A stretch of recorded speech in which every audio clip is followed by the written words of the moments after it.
My name's Tim Russell. I'm originally from Khlongtoey in the UK, and I've been in Southeast Asia for 20 years this month actually. February 2003 I moved to Vietnam on a 1-year work contract and basically never went. And I moved to Thailand in 2012. And I've been doing photography. I'd say I've been doing photography seriously since about 2015-16.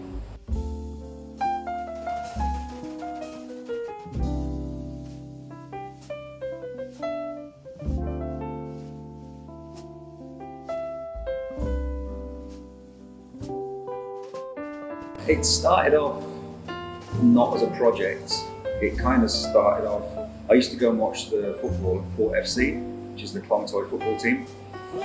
And everyone used to say to me, oh, Khlongtoey is really dangerous, the people are really scary, if you go there you'll get mugged and you'll get robbed and all this kind of thing.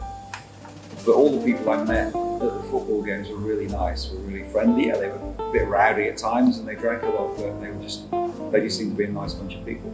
So one day I thought, I'm going to go and actually visit what they call the slum area and check it out for myself.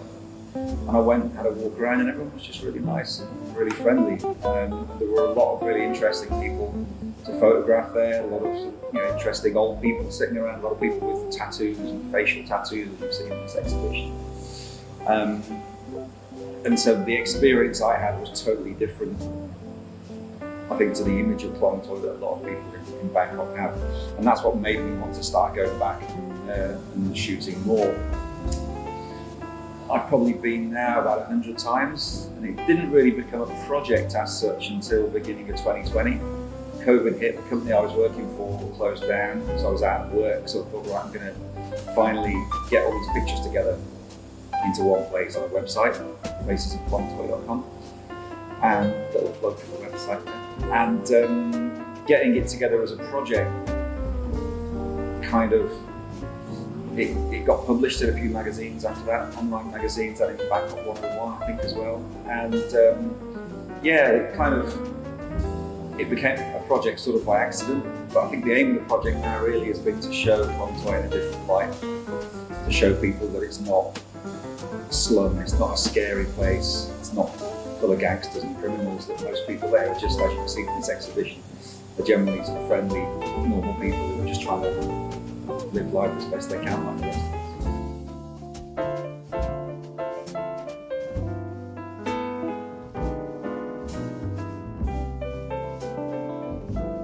My Thai is really bad. I mean, I've been here 10 years, but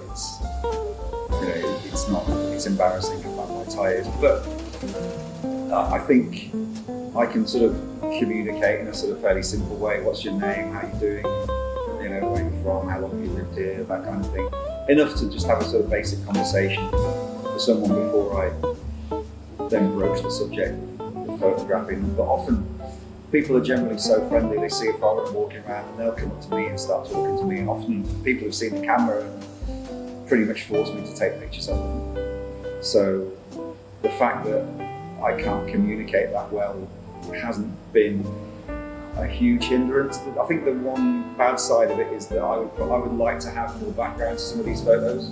I'd like to know more about people's stories, but I just don't have the Thai language skills to do it, unfortunately. I think it's the one thing that's missing from this project.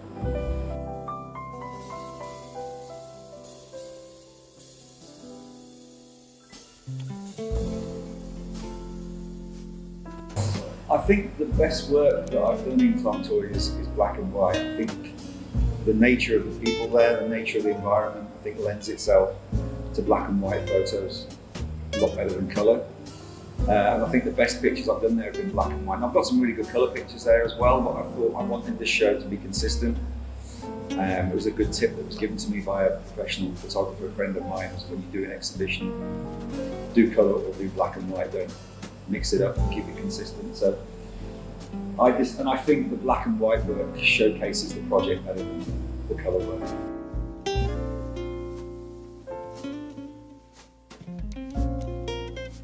I think Khun, the guy with the tattooed face, whose picture is upstairs, he's an amazing character and I'd like to know more about him.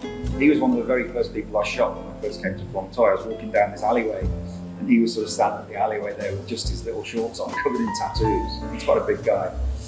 And I think it was my first or second time in Khlongtoey.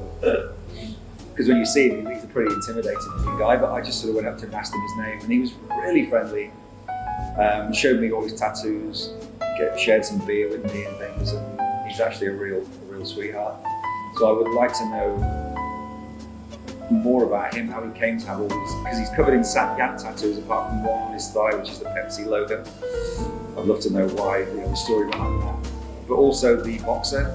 I think most people who know my work know the boxer. So he's a retired Muay Thai fighter who hangs around Khlongtoey market causing trouble, apparently. Some people have told me. So I'd like to know a little bit more about his life as well. But like I said, I would probably need to get a Thai translator to come along with me. I haven't really thought about it. I mean, I'm probably moving on to other things. I mean, I've been shooting there for 8 years. I've got 4,000 or 5,000 photos. I could have done 10 exhibitions like this with different photos in each one. This is all black and white. I've got a good store of colour photos that I can use. So maybe there will be another exhibition in the future. Maybe the same images, it may be different images, it may be a bigger exhibition than this. In terms of this project itself, I don't know. I've got no real plans for it. I've got another exhibition of live music photos coming up soon. But for the Faces in the Khlongtoey project, if people want more of it, then I'll happily continue with the show.